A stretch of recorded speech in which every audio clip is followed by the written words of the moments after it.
Break के बाद रुक करेंगे मध्य प्रदेश और छत्तीसगढ़ बुलेटिन की ओर, जिसमें बात होगी इंदौर की, जहां स्माइल ट्रेन इंडिया ने क्लेफ्ट जागरूकता वैन अभियान की शुरुआत की। साथ ही बात होगी झाबुआ की, जहां नाव वाले झूले के अचानक टूट जाने से उत्कृष्ट मैदान पर चल रहे मेले में बड़ा हादसा हो गया। ऐसी तमाम खबरों पर विस्तार से होगी चर्चा। भोपाल के होटल द ग्रैंड में kennel club Bhopal championship dog show 2026 का आयोजन किया गया, जिसमें भारत के विभिन्न राज्यों से लगभग 350 डॉग्स ने भाग लिया। कार्यक्रम में मुख्य अतिथि टी प्रीतम सीए मार्टिन की गरिमामय उपस्थिति रही, जबकि क्लब के अध्यक्ष सीपी त्रिपाठी और अन्य सभी पदाधिकारी मौजूद रहे। चैंपियनशिप में देसी और विदेशी नस्ल के डॉग्स ने अपनी प्रतिभा का प्रदर्शन किया और सचिव विष्णुदत्त त्रिपाठी ने बताया कि इस कार्यक्रम में सभी डॉग्स और उनके मालिकों ने उत्साहपूर्वक भाग लिया। चंद्र प्रकाश त्रिपाठी, ये कैनल क्लब के हम अध्यक्ष हैं, विष्णुदत्त इसके सेक्रेटरी हैं और ये हमारा 14-15 शो है। इसमें लगभग पूरे भारत से 200 डॉग आए हैं, जिसमें चेन्नई, दिल्ली, बंगलोर और इसमें कौन कौन से नस्लों के डॉग आते हैं? जर्मन शेपर्ड है, लेब्राडोर है, गोल्डन रिट्रीवर है, जर्मन शेपर्ड और डाबरमैन है। इस तरह से बहुत सारे अनेकों प्रकार के लगभग 200 डॉग आए। इसमें क्या कुछ पुरस्कार वगैरह भी दिया जाता है? पुरस्कार, शील्ड सबको दिया जाएगा। जो विजेता होंगे फिर इनकी कैटेगरी निश्चित होगी। हर इसके विजेता का चयन किस तरीके से किया जाता है? ब्रीड का चयन, इनमें उनकी लंबाई, चौड़ाई, उनकी जो ब्रीड की स्पेसिफिकेशन जो होता है, ब्रीड कैसी होनी चाहिए, उस हिसाब। भोपाल से सीनू संवाददाता ऋषेंद्र की रिपोर्ट। इंदौर में स्माइल ट्रेन इंडिया ने मध्य प्रदेश के दूरदराज और वंचित क्षेत्रों में कटे होठ व तालू के इलाज को लेकर जागरूकता बढ़ाने के उद्देश्य से विशेष क्लेफ्ट जागरूकता वैन अभियान की शुरुआत की, जिसका उद्घाटन केयर CHL हॉस्पिटल में झंडी दिखाकर किया गया। ये LED स्क्रीन से लैस वैन राज्य के 11 जिलों में जाकर लोगों को क्लेफ्ट के समय पर और निःशुल्क इलाज की जानकारी देगी तथा परिवारों को नजदीकी पार्टनर अस्पतालों में जोड़ेगी। इस मौके पर स्माइल ट्रेन की South Asia area director Renu Mehta ने कहा कि जागरूकता की कमी इलाज में सबसे बड़ी बाधा है, जबकि Smile Train project director doctor Jaideep Chauhan ने बताया कि अस्पताल में अब तक 10,000 से अधिक निःशुल्क क्लेफ्ट सर्जरी की जा चुकी है। स्माइल ट्रेन विश्व की सबसे बड़ी संस्था है जो कि कटा होठ और कटा तालू के साथ जो बच्चे पैदा होते हैं, हम उनका मुफ्त इलाज कराते हैं अपने पार्टनर हॉस्पिटल के जरिए। भारत में करीब, जैसे डॉक्टर जयदीप चौहान ने बोला, हर 700 में एक बच्चा पैदा होता है क्लेफ्ट के साथ। और अगर हम स्टेटिस्टिक्स को देखें, साल में 35,000 बच्चा इसके साथ पैदा होता है। और स्माइल ट्रेन सबके साथ जुड़ना चाहती है, इन्हीं 35,000 बच्चों की और उनके परिवारों की मदद करती है। हम ये सुविधा उपलब्ध कराते हैं अपने पार्टनर हॉस्पिटल्स के जरिए। पूरे इंडिया में हमारे इस वक्त 130+ पार्टनर हॉस्पिटल्स हैं जहाँ पर ये मुफ्त सुविधा क्लेफ्ट से ग्रसित बच्चों को उपलब्ध है। अभी तक कितने बच्चों का आप लोग इलाज कर चुके हैं? करीब इंडिया में अगर हम देखें तो करीब 7.5 लाख से ज़्यादा बच्चों का इलाज कर चुके हैं इंडिया के। अभी ये जो वेन लॉन्च हो रही है, इसके बारे में बताएं, किस तरह से लोगों की मदद करेगी? ये जो एक पहल है और जागरूकता बढ़ाने की, जागरूकता 3 चीज़ों के उसमें कि एक तो हाँ, इसकी सर्जरी उपलब्ध है, सर्जरी के साथ साथ अलग सुविधाएं भी, जो स्पीच थेरेपी चाहिए, ऑर्थोडोंटिक्स चाहिए बच्चे को, वो भी उपलब्ध है। कहाँ उपलब्ध है? किस समय से आपको अस्पताल में आना है ताकि बच्चे की मदद की जा सके। तो ये जो वैन है मध्य प्रदेश में वेस्टर्न MP में जाएगी ये, और 11 डिस्ट्रिक्ट्स हम इसमें कवर करेंगे। और ये डोर टू डोर जाएगी, कस्बों में जाएगी, गाँव में जाएगी, सबके पास ये एक इंफॉर्मेशन क्रिएट करेगी कि आइए और अपने बच्चे की मदद करें। स्माइल ट्रेन द्वारा निःशुल्क सर्जरी की जाती है? हाँ, ये सर्जरी सिर्फ सर्जरी ही नहीं, जो कि उसके साथ स्पीच जुड़ी हुई है, बोलचाल कैसे बच्चा चाहता है, उसके दांतों की समस्या जो है वो जुड़ी हुई है, उन सभी का इलाज बिल्कुल फ्री तरह उपलब्ध कराया। आपका परिचय? मेरा नाम रेनू मेहता है और मैं स्माइल ट्रेन की साउथ एशिया की एरिया डायरेक्टर हूँ। Thank you. इंदौर से सीनू संवाददाता राकेश रायकवार की रिपोर्ट। झाबुआ शहर के उत्कृष्ट मैदान पर चल रहे मेले में सोमवार को बड़ा हादसा हो गया, जब नाव वाला झूला अचानक टूट गया, जिससे उस पर सवार 1 दर्जन से अधिक स्कूली छात्र छात्राएं घायल हो गए। हादसे में 13 छात्राएं और 1 छात्र घायल हुए, जिन्हें जिला अस्पताल में भर्ती कराया गया है, जहां सभी का उपचार जारी है और सभी खतरे से बाहर बताए जा रहे हैं। घटना की जानकारी मिलते ही प्रशासन में हड़कंप मच गया है और कलेक्टर ने मामले की मजिस्ट्रेट जांच के आदेश देते हुए जिम्मेदारी के खिलाफ कार्यवाही के निर्देश दिए हैं। सर्वप्रथम तो आप लोग ये जान लें कि जो 14 बच्चे हैं जिसमें से 13 बालिकाएं हैं और 1 बालक है, अभी वो सकुशल हैं। अभी मैं ऊपर मिल के आई हूँ। सभी बच्चों को सामान्य चोट आई है। अब में दो बालिकाएं हैं जिनको थोड़ी सी ज़्यादा चोट वो कंप्लेन कर रहे हैं, उनको अंडर ऑब्जर्वेशन रखा गया है। अगर उनको ज़रूरत पड़ी तो थोड़ी देर में उनको आईसीयू में शिफ्ट किया जाएगा, प्रॉपर सीटी वगैरह भी कराया जाएगा। लेकिन इस बात में तो आप लोग इंश्योर रहिए कि जो भी उनको जितना भी ट्रीटमेंट वगैरह मिलना है वो प्रॉपरली उनको दिया जाएगा। आप लोग देखिए कि इसके अंदर मैं अभी मैंने एक दल को वहाँ पे भिजवा दिया है चेक करने के लिए, क्योंकि ये बड़ी ही गंभीर घटना है जो घटित हुई है। क्योंकि इसमें जब भी अनुमति वगैरह दी गई थी तो इसके लिए प्रॉपरली टेक्निकल टीम होती है, उसकी प्रॉपरली जो होती है अभिमत वगैरह लिया जाता है, उसके बाद उसकी अनुमति की कार्रवाई होती है। तो इसके अंदर जो भी सदस्य या जो भी मेंबर्स इन्वॉल्व हैं उनके विरुद्ध कार्रवाई होगी यदि किसी प्रकार की भी उनके स्तर पे कमी पाई जाती है। बच्चों का मेले में हादसा हुआ है और कितने बच्चे आए हैं और क्या गंभीर चोटें आई हैं? टोटल अभी 30 के ऊपर बच्चे हमारे पास में आ चुके हैं। गंभीर हालत में तो ऐसे कोई बच्चा है नहीं, पर कुछ बच्चे हैं जिनको सिर में चोट आई है। अब अंदरूनी अगर चोट आई है उनको तो उसकी जांच के लिए मैंने उनको भेज दिया है। बाकी सारे बच्चे अभी स्टेबल हैं। सर कब की घटना है? ये घटना होगी 4 बजे के आसपास। जैसे ही बच्चे मतलब अस्पताल में आना चालू हुए थे, मेला पास ही में था, तो जितने भी लोकल लोग थे वो तुरंत उनको अस्पताल लेके आ गए थे। अभी सभी बच्चों की स्थिति क्या है? सारे ही बच्चे अभी तो स्टेबल हैं, किसी को ऐसा कोई गंभीर अवस्था में नहीं है, सारे ही बच्चे ठीक हैं। सर आपका नाम बता दीजिए। जी, मैं डॉक्टर अभिषेक चौहान। झाबुआ से सीनू संवाददाता मनीष कुमट की रिपोर्ट। कटनी के अति प्राचीन मधई मंदिर में इस वर्ष भी महाशिवरात्रि 15 फरवरी को श्रद्धा और भव्यता के साथ मनाई जाएगी। भगवान भोलेनाथ की विशेष पंच महाआरती श्रद्धालुओं के लिए मुख्य आकर्षण होगी, जबकि उज्जैन से पधारे भजन सम्राट किशन भक्त अपनी सुमधुर भजनों की प्रस्तुति से शिव भक्तों को भाव विभोर करेंगे। मंदिर के पुजारी ने बताया कि आयोजन को सफल बनाने के लिए सभी सेवाभावी कार्यकर्ताओं को उनकी क्षमताओं के अनुसार जिम्मेदारियां सौंप दी गई हैं, ताकि प्रत्येक सेवा सुचारू रूप से संपन्न हो सके। महाराज, क्या कार्यक्रम आयोजित होने वाले इस महाशिवरात्रि पर? महाशिवरात्रि पे किशन भगत जी आएंगे। कीर्तन भजन और शिव बारात का निकलना, सभी प्रकार के धर्म बंधुओं से, जनता से निवेदन है कि इस शिवरात्रि में बाबा की बारात में, धर्म की बारात में, विश्व शांति की बारात में, जीव कल्याण के लिए सभी का सहयोग, सभी जिलावासियों को इस शिव बारात में उपस्थित रह के अपना पूर्ण सहयोग देकर बाबा की बारात को सफल बनाना है। यही उद्देश्य है सारी नारी शक्तियों का, सारी महिला मंडल का, सारे हमारे जितने मधई मंदिर सेवा समिति है उनका भी यही मार्गदर्शन है कि बाबा की बारात धूमधाम से निकले। इस कार्यक्रम में जो भागवत कथा होने वाली वो कितने दिवसीय है? कितने दिवसीय का कार्यक्रम है ये भागवत कथा का?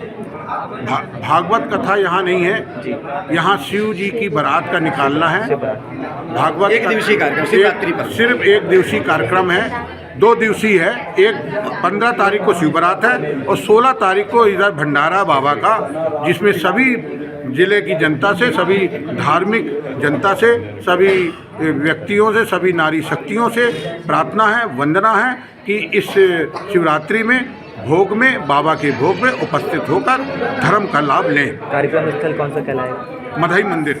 क्या शुभ नाम सर आपका? कैलाश पाठक, समाज सेवी। आयोजित होने वाले और आज किस चीज़ की बैठक रही है? आज की बैठक का जो विशेष सबकी अभिलाषा थी, इच्छा थी, चाह थी कि आज की बैठक करके अपन शिवरात्रि का आगाज़ करें, है ना। एक बैठक अपन पहले किए थे, लेकिन आज की बैठक से सबको विशेष करके हमको आज जो बैठक का उद्देश्य था हमारा कि महिला मंडल को बुलाना, जो कि आज काफ़ी संख्या में उपलब्ध है हमारे पास। सब लोग आई हैं, माताएं, बहनें, भाभियाँ हमारी, और शिवरात्रि के पर्व को बड़े धूमधाम से मनाने की सभी से इच्छा है हमारी कि भगवान के कार्य है ये, और सब लोग मिलजुल के बड़े धूमधाम से मनाएं। सुंदर बारात में भी सम्मिलित हों, उसका अपन ड्रेस कोड तय कर देंगे, सब लोग ड्रेस में आएँ। उसके बाद बारात आने के बाद पंच महाआरतियाँ करें, दिव्य स्वरूप भगवान की आरती के बाद प्रसाद ग्रहण करें, और हमारे विशेष अतिथि भजन सम्राट मध्य प्रदेश के भाई किशन भगत जी, जो कि उनके सुंदर सुंदर भजनों का भी हम लोग आनंद लें और पूरा नगर आनंद ले उस भजनों का। बस यही आग्रह है सबसे। और शिवरात्रि का पर्व बड़े धूमधाम से हम लोग मनाएं। क्या शुभ नाम आपका? ब्रजकिशोर चतुर्वेदी, बिहारी महाराज। कटनी से सीनू संवाददाता सुमित जायसवाल की रिपोर्ट। कटनी जिले के ग्राम गैरतलाई निवासी शीला चौधरी ने पुलिस अधीक्षक कार्यालय में शिकायत दर्ज कराई है। उनका आरोप है कि उनके पुत्र ओम प्रकाश चौधरी को देवगवा निवासी महिला के द्वारा सुनियोजित तरीके से बलात्कार के झूठे मामले में फंसाया जा रहा है। पीड़िता के अनुसार 5 जनवरी 2026 को ओम प्रकाश चौधरी पंजाब नेशनल बैंक गैरतलाई के पास सब्जी खरीद रहा था। तभी सब्जी विक्रेता महिला से दाम को लेकर मामूली विवाद हो गया। विवाद के दौरान कथित रूप से मारपीट और पैसे छीनने की कोशिश हुई। हालांकि बाद में उसी महिला को थाना बरई में ओम प्रकाश के खिलाफ मारपीट की शिकायत दर्ज करा दी। शीला चौधरी का आरोप है कि घटना के 3 दिन बाद ग्राम की सरपंच रमा कुमारी कोल कुछ लोगों के साथ उनके घर पहुंची और मामला खत्म कराने के बदले 1 लाख रुपए की मांग की। पैसे न देने पर उनके बेटे को बलात्कार जैसे गंभीर अपराध में फंसाने की धमकी दी गई। शीला चौधरी ने सरपंच और उसके सहयोगियों पर पूर्व में भी लोगों को झूठे मामलों में फंसाकर समझौते के नाम पर धन वसूली के आरोप लगाए हैं। इस मामले में एडिशनल एसपी संतोष डहरिया का कहना है कि शिकायत प्राप्त हुई है, जांच की जाएगी, जो भी दोषी है उस पर कार्यवाही की जाएगी। क्या शिकायत लेके आए थे आज एसपी ऑफिस में? सर वो महिला मेरे सब्जी खरीदने गया था सर, बस स्टैंड। वो महिला वहाँ देवगवा से आती है और जब मैं सब्जी खरीदने लगा सर तो लेन देन के चक्कर में झगड़ा हो गया सर दोनों का। जब झगड़ा हो गया सर तो मेरे ऊपर मारपीट किया, बरही थाना में ले जाके रिपोर्ट कर दी सर। मेरे को बरही पुलिस उठा ले गई सर। जब बरही पुलिस उठा ले गई सर तो मैं जमानत से मुचलका में छूट आया सर। इसके बाद में 3 दिन के बाद कल्लू पर हुआ रामा कोल और ये अजय चौबे और ये उमेश द्विवेदी, ये मेरे घर पे आके वो महिला को लेके आए। 1 लाख। ये चारों कहाँ के रहने वाले? ये गैरतलाई के रहने वाले हैं सर। और इसके बाद में वो मेरे को बोली 1 लाख रुपया दे दो, नहीं हम तुम्हारे लड़के को इतना लंबा केस में फंसाएंगे तो छूटना मुश्किल हो जाएगा सर। अब मेरे को धमका के चले गए। अब 5 दिन का टाइम दिया। कितने पैसे की मांग कर रहे थे? 1 लाख रुपए का सर। और बोले कि अगर 1 लाख रुपया नहीं दोगे तो हम तुम्हारे लड़के को ऐसी जगह फंसा देंगे कि छूटना मुश्किल हो जाएगा सर। तो आज आप एसपी ऑफिस शिकायत लेके आए थे, इसमें आपने आवेदन दिया, तो क्या मांग किया आपने? मैं सर से यही मांग की है सर कि मेरे साथ इतना बड़ा आरोप लगाया जा रहा महिला द्वारा सर, और इसकी जांच हुआ जाए सर, इसकी अच्छे से जांच हुआ जाए सर। जो मेरे क्या नाम है आपका? ओम प्रकाश साकेत, गैरतलाई। कहाँ के रहने वाले आप? गैरतलाई सर। थाना कौन सा लगता है? यही सर। कटनी से सीनू संवाददाता सुमित जायसवाल की रिपोर्ट। नई दिल्ली में आयोजित मार्शल आर्ट प्रतियोगिता में जिला आगर मालवा नगर नलखेड़ा के देव्यांश सोनी ने ब्रॉन्ज मेडल जीतने के साथ बेस्ट फाइटर का अवार्ड भी हासिल किया। नगर नलखेड़ा की जनता ने देव्यांश को शुभकामनाएं और बधाई दी, जिससे नगर में खुशी और उत्साह का माहौल बना हुआ है। नलखेड़ा से सीनू संवाददाता इमरान लाला की रिपोर्ट। खबर कवर्धा से, जहां धानुपार्जन केंद्र कुकदूर में गबन प्रकरण में प्रभारी अमित बाजपेयी को गिरफ्तार किया गया है। वर्ष 2025-26 में 20 नवंबर से 2 जनवरी तक कुल 43,598 क्विंटल धान खरीदा गया था, जिसमें 1,500 क्विंटल का उठाव किया गया और शेष 42,098 क्विंटल होना चाहिए था। जांच में भौतिक सत्यापन के दौरान केवल 41,470 क्विंटल धान उपलब्ध पाया गया, जिससे 628 क्विंटल धान गबन का मामला सामने आया है, जिसकी कीमत 15,292 रुपये आकी गई है। आरोपी द्वारा शासन को आर्थिक हानि पहुंचाते हुए अमानत में खयानत करने पर थाना कुकदूर में भारतीय दंड संहिता के तहत मामला पंजीबद्ध कर विवेचना शुरू की गई है। कवर्धा से सीनू संवाददाता दीपेश जांगड़े की रिपोर्ट। पवई नगर में पहली बार श्री मां शतचंडी महायज्ञ एवं वाल्मीकि श्री राम कथा का भव्य आयोजन 19 से 28 जनवरी तक किया जा रहा है, जिसका शुभारंभ भगवान श्री जगन्नाथ स्वामी मंदिर से मां कलेही मंदिर तक निकाली गई भव्य शोभा कलश यात्रा से हुआ।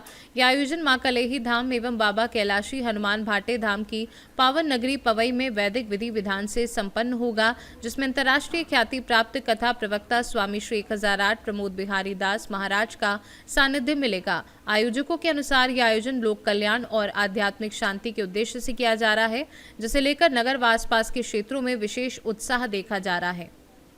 ये आज 19 जनवरी को गुप्त नवरात्रि का आगमन और इस गुप्त नवरात्रि के आगमन में माँ सतचंडी महायज्ञ माता कलेही के इस पवित्र पावन प्रांगण पर सभी श्रद्धालु भक्तों के मनसा वाचा कर्मणा के सहयोग से इस कार्यक्रम का शुभारंभ किया गया, जिसका आज प्रथम जो सोपान होता है जिसको कलश यात्रा कहते हैं। ऐसे मंगल कलश यात्रा में माताओं ने मस्तक पर कलश रख करके सभी पुरुष वर्गों ने उत्साह के साथ भगवान राघवेंद्र सरकार, किशोरी मैया, लक्ष्मण और हनुमान जी के सहित पूरे नगर में भ्रमण करके सबको दर्शन देते हुए माँ कलेही के पवित्र प्रांगण पर विराजमान हुए। इस पवित्र पावन रामकथा के पावन स्टेज पर यहाँ पर आज रामकथा का शुभारंभ हो गया है, जो अनवरत 9 दिनों तक इस पावन गाथा को लेकर के अपने अपने जीवन को सराबोर करते हुए जीवन को धन्य बनाएंगे।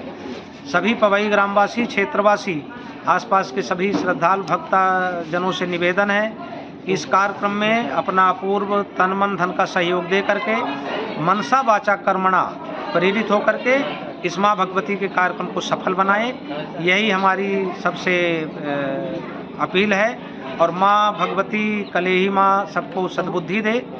भाटे पर बैठे हुए हनुमान जी महाराज ऐसी सत्प्रेरणा दे कि सब लोग इस पावन गुप्त नवरात्रि के कार्यक्रम पर अविरत बहने वाली माँ की कृपा में गोता लगा करके सभी लोग अपने जीवन को धन्य बनाएं। बोलिए। पवई से सीनू संवाददाता सुरेश कुमार द्विवेदी की रिपोर्ट। रीवा जिले के जवा तहसील अंतर्गत ग्राम पंचायत कोनी के महावीर नाथ स्वामी हनुमान मंदिर में पद्म विभूषण जगत गुरु स्वामी श्री रामभद्राचार्य महाराज जी का 77वां जन्मोत्सव बड़े हर्षोल्लास के साथ मनाया गया। कार्यक्रम का शुभारंभ महाराज के छायाचित्र के सामने दीप प्रज्वलन और वेद मंत्रों के जयघोष से किया गया। इस अवसर पर दिव्यांग जनों को कंबल वितरित किए गए और भंडारे का आयोजन हुआ, जिसमें उपस्थित भक्त जनों ने श्रद्धा भाव से प्रसाद ग्रहण किया। समारोह में राज्यसभा सांसद राजमणि पटेल, सिरमौर विधानसभा के विधायक प्रतिनिधि भूपेंद्र सिंह मुरारी, वरिष्ठ समाज सेवी ब्रिजवासी तिवारी सहित अनेक भक्तजन उपस्थित रहे। भंडारे को भव्य बनाने में समिति की टीम ने सभी उपस्थित जनों का सहृदय धन्यवाद व्यक्त किया। रीवा से सीनू संवाददाता अर्जुन तिवारी की रिपोर्ट। मध्य प्रदेश और छत्तीसगढ़ बुलेटिन में फिलहाल के लिए इतना ही। बने रहिए सी न्यूज़ भारत के साथ। हर खबर आपके साथ, आपके हाथ।